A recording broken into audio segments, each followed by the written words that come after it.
మొదటగా ఈ వీడియోలో మనం భగవద్గీత అధ్యాయము 10 శ్లోకము 33ను పరిశీలిద్దాం. ఈ అధ్యాయంలో శ్రీకృష్ణుడు తన దివ్యమైన విభూతులను అనగా తన ఐశ్వర్యాలను అర్జునుడికి వివరిస్తున్నాడు. తన స్వరూపం ఎంత సర్వవ్యాపకమైనదో చూపిస్తున్నాడు. మొదటగా ఈ పవిత్ర శ్లోకాన్ని భక్తితో విందాం. అక్షరాణామకారోస్మి ద్వంద్వః సామాసికస్య చ అహమేవాక్షయః కాలో ధాతాహం విశ్వతో ముఖః.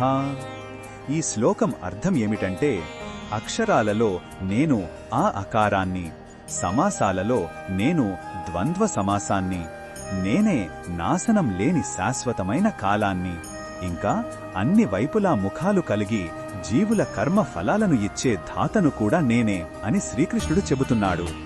ఆ అనే అక్షరం లేకుండా వేరే ఏ శబ్దాన్ని పలకలేము. అలాగే తన శక్తి లేకుండా ఈ సృష్టిలో ఏదీ జరగదని భగవానుడి భావం. ఈ శ్లోకంలో ఉన్న భావం మనకు ఏమి చెబుతుందంటే, భగవంతుడు విశ్వమంతటా ప్రతి అణువులోనూ నిండి ఉన్నాడు.